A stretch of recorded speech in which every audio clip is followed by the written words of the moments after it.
Welcome back to my cooking channel. Today I've got a quick, easy, and delicious recipe for Parmesan fish. I'm using tilapia today. It's good. It's very, very good. So I hope you'll stick with me. As usual, I'll walk you through the process and I'll put the whole recipe in the description below. This recipe, Parmesan crusted tilapia, came from Beth Hardin, H-A-R-D-I-N, who also goes by the Cookie Rookie. I found it online.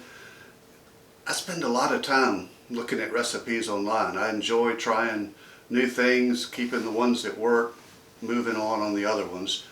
And I've got two main sources. The New York Times cooking section is really good.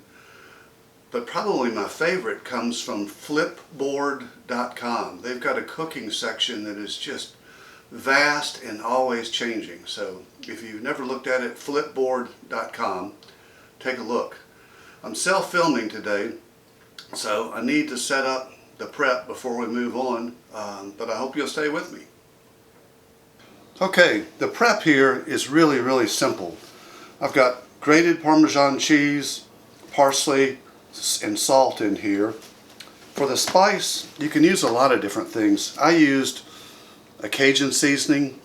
You could use lemon pepper. You could use barbecue seasonings. So, try it several different ways. I don't have one of those bottles that drizzles oil, sorry. So I'm just going to use a plate here. I've got 2 pieces of tilapia. The recipe calls for 4.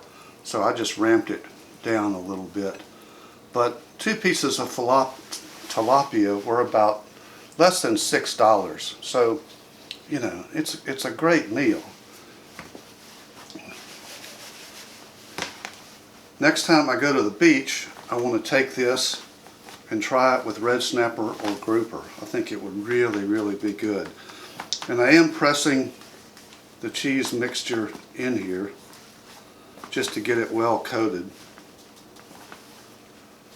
And then I'm going to put it in the oven for about 10 minutes at 400.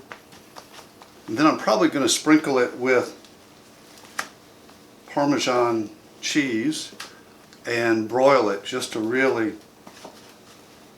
get a nice crispy flavor to it. So that's it.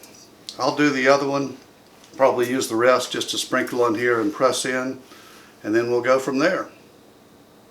Okay, it's been in the oven for 10 minutes, and the next step is to sprinkle some shredded Parmesan on here, and then I'm going to put it back under the broiler for about 5 minutes, just because I like it really crispy and I want to melt the cheese.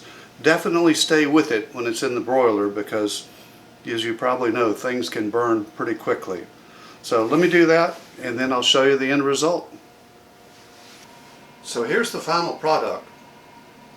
It looks and smells great. I've garnished it with some green onions, and I like lemon on my fish, so I added some of that.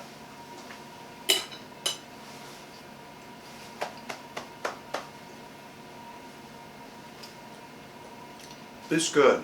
It's really good. And I can't think of any kind of fish that wouldn't do well with this recipe. I'm also playing with an air fryer. I think this recipe would work well in an air fryer. You just have to adjust the cooking time. So if you do try it and you figure that out, let me know, please. And as for all of my videos, first, I hope you try it. Secondly, I hope you'll comment and make suggestions. If you use different spices, different cheeses, whatever, please comment in the section below. It helps me and it helps the other people that watch this video. So if you made it this far, thank you very much. I really appreciate it. Take care, and I'll see you in a week or so.